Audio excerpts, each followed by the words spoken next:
Welcome back to Celebrity Radio. It's Alex Belfield talking to some of my favourite people and some of the world's biggest stars, and I've found one for you. Katherine Ryan, how are you? I'm in the favourite people category. No, you're in both. You're one of my favourite people. I got to see you very recently and I was blown away by you, and you're also one of the most incredible. Your energy and your material as a comedian is second to none. Congratulations.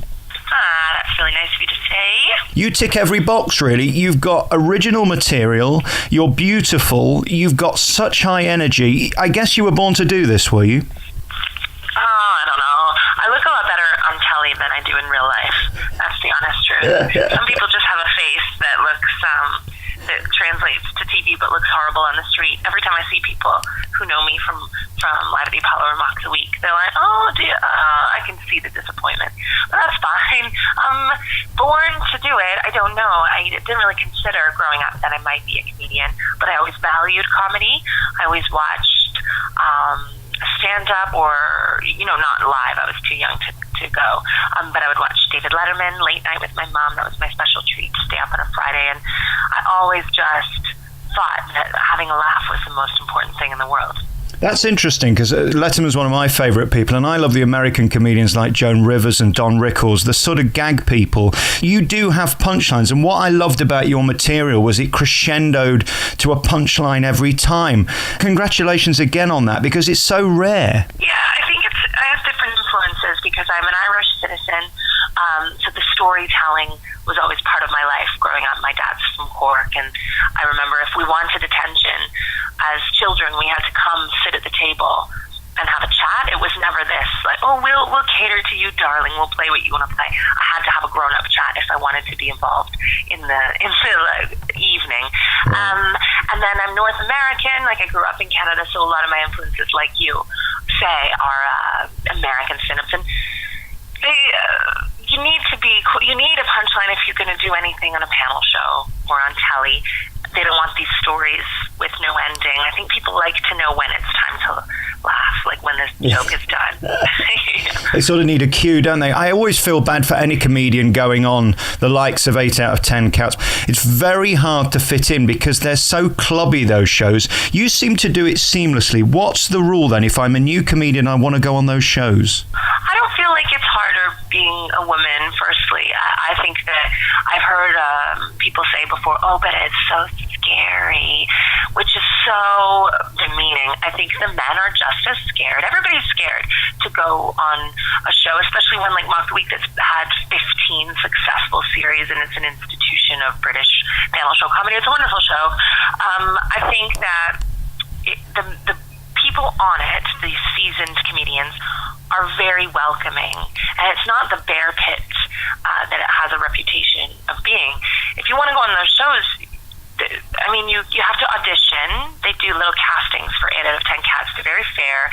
They have bookers who go around to all kinds of new stand-up shows. They see what they like, and then they invite you into the office, and you do a little pretend run-through, and they just decide if they think you're right for the show. Now, some people are very funny, but just not right for the show. And I do think for that format, you just need to be a good person, and then you'll be well-liked and supported by the seasoned comics on the show. And then you need to get your jokes in fast because the edit is very ruthless. It's only a 28-minute show. You've got to say what you want to say, and you got to do it quickly.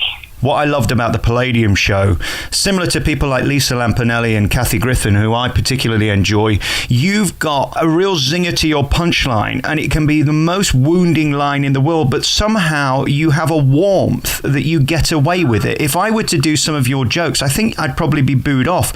You can be cutting, can't you? A little bit. I mean, my thing is the news and pop culture and the world of celebrity. I think celebrity's become a religion now, and we follow it so devotedly that you need to talk about it. But I don't feel that I'm dogging celebrities personally when I do so. I think I'm talking about a greater theme. So anything I say on stage, I would be comfortable saying to a celebrity's face. I mean, I think that on that night I said things about Cheryl Cole, and then I went backstage to thank Chelsea Handler for allowing me to support her tour, and Kate Beckinsale was in the room with her. Now she's a glamorous, very tiny woman with shiny hair. I thought for a split second that she was Cheryl Cole. And I had a moment of being nervous, and then I went, oh, you know what? It's all right. I think I could defend everything that I say. What you do is so clever. You put a mirror up to these people, and I'm not sure whether they would even see themselves, because it's so ridiculous. What you point out, especially about the Justin Biebers of the world, you wonder how seriously he takes himself, because when we see him on TV, he doesn't seem to be smiling very much and doesn't seem to get the irony in how pitiful his life is. Yeah, well, I think with Justin Bieber specifically, I hold a mirror up to the machine of, Justin Bieber is not a person anymore. There used to be a little human being in there. Not anymore. He's everyone's golden goose now, and he's become this machine. I feel so badly for Justin Bieber. Out of all of them, I just pity that poor young man. It never works out well, does it? No. Being a massive child star. I think we need to hear no in the world. We need to hear the word no. And that's why comedians, by and large, are wonderful people. Even at the top, like people like Jimmy Carr and Dara O'Brien, they're so kind and they're so humble, because stand-up is a slug all the time. They're always touring, and they hear the word no, whereas a little boy like Justin Bieber, God, no one ever says no to him. And he's not, he's just losing his humanity for it. It's very sad.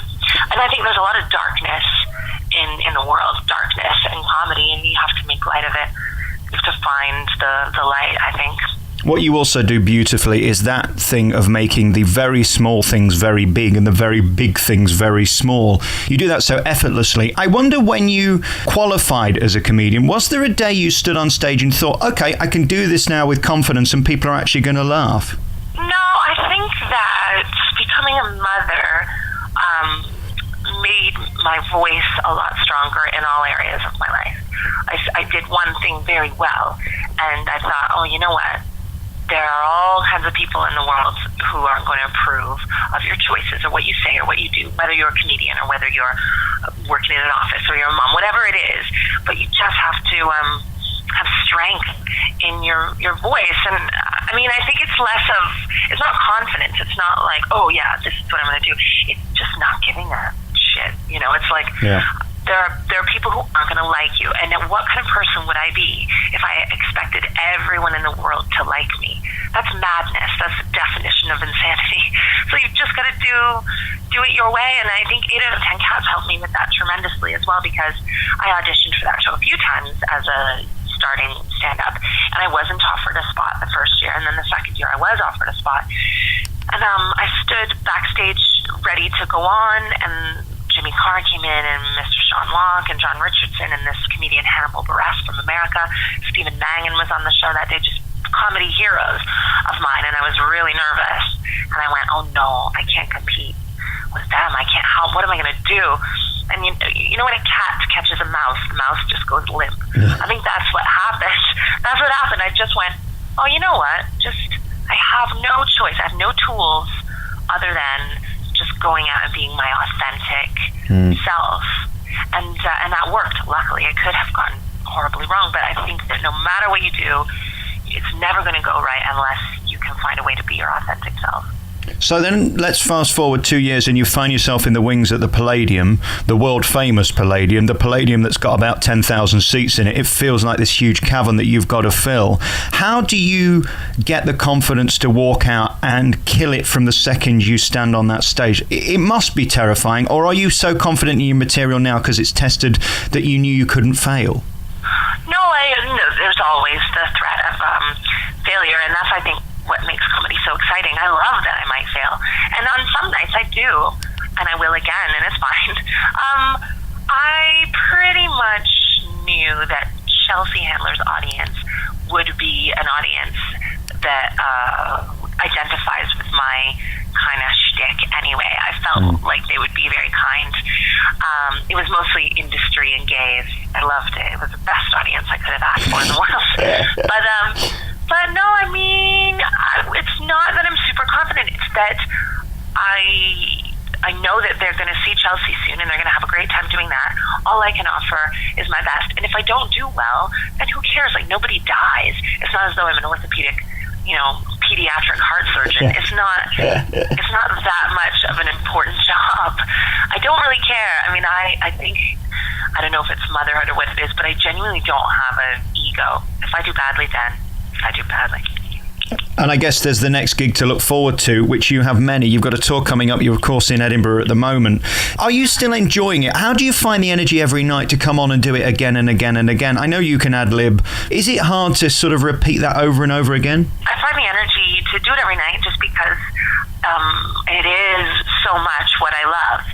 So it's not something that you need to psych yourself up to do. It's really fun for me, and I know that people take time out of their schedule, or it'll be a big night out for some people, a date night, they've got the babysitter. I know that it's important to people, and I'm really lucky that they come see me at all, so I'm just really happy to go on stage and do it every night. I do change the show a little bit. I leave lots of room to chat to the audience and lots of room for ad-lib. And I think that it's important to keep your show fresh, maybe add at least one new joke or take something out or switch it a tiny bit every night. That's a bit dangerous because you never know when the reviewers are in. Right. So if you have a piece of your show that's new, you're like, But that's, again, what makes it exciting, and especially because everything that I am is topical. I love chatting about the news or what's happened. You have to change it because if I was still talking about, I don't know, Bill Clinton, yes, it wouldn't be a fresh experience for anyone. What I love about you is that you seem to find yourself funny, and in all the greatest comedians I adore, they do. You look like you are having fun. That's infectious as well, isn't it? Oh, yeah. No, it is so much fun. I have the best job in the world.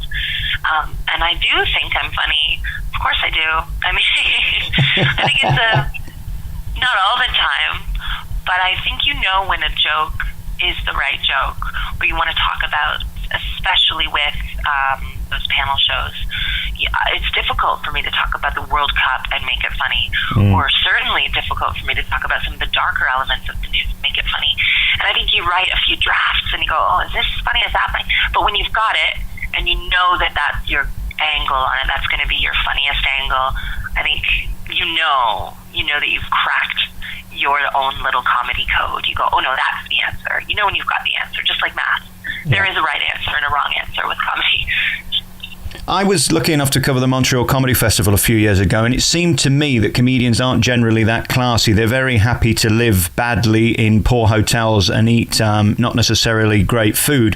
What kind of a touring comedian are you? Do you do it properly and nicely, or are you happy to just slum it with the rest? Oh, I mean, who was it? It was Chelsea Handler, funnily enough, who said this, that she needed to get rich.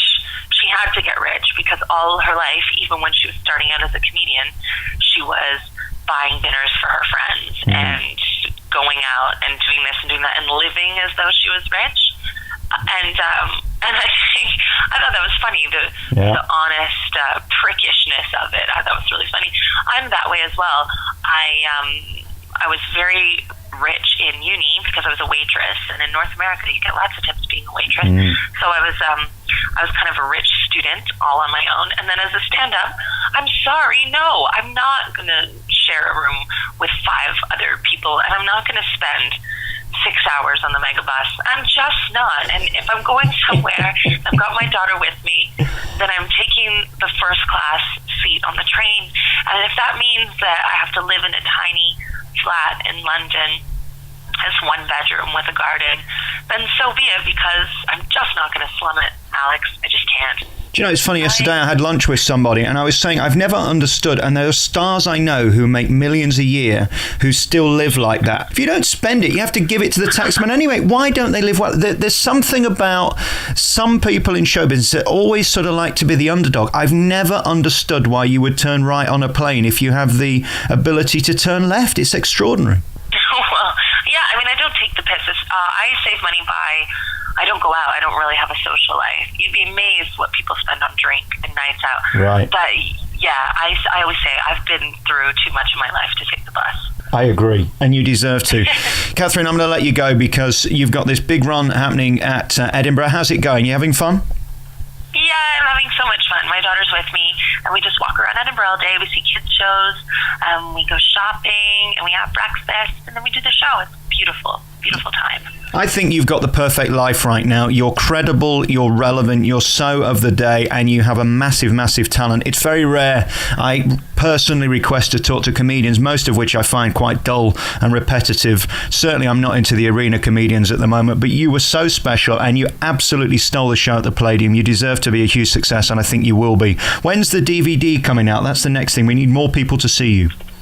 I know. Well, the DVD market is changing. I don't know what's happening with it now, but I don't know. Soon, or maybe I'll do a thing and release it online. But that's something that we'll talk about this year for sure. It's interesting, isn't it, about that DVD stuff? Where is comedy at right now? Is it in a good place, or do you just carry on regardless? I think comedy is in a wonderful place right now, especially for women. I think it's changing. I think people in large numbers are realizing that women are actually funny, and there are so many opportunities for us. And it changes, but not in a bad way. I think, like anything else, comedy is just evolving, and we'll adapt to it. And if we don't make DVDs anymore, then that's fine. Then we'll release tours on Netflix or online. And I think the great thing is that we can do big arenas when we're very fortunate, and then we can also do these lovely little pub gigs every night of the week. So you can see a comedian intimately or otherwise. The thing that I think this season of Mock the Week proved is that they needed a woman on every show. They did so, but these women absolutely smashed it. They were really funny. Sarah Pascoe was great. Angela Barnes was great. Stevenson, Susan Calman, they were so good, all of them. In the autumn, I'm going to go back and do another one. My friend Aisling B. So I think the tokenism argument is gone now, because these women absolutely hit it out of the park. They were super funny, and they'll be funny again. I agree. Good luck with everything in the future. Do catch Katherine Ryan. She's online and got a website as well where you can see you touring the UK. Big tour coming up through the autumn. Yes, I'm touring the UK from the end of September until the end of November. Listen, let me come and catch you on tour and see the full show. You are brilliant, you are unique, and she's a huge talent. Katherine Ryan, thanks for talking to me. Thank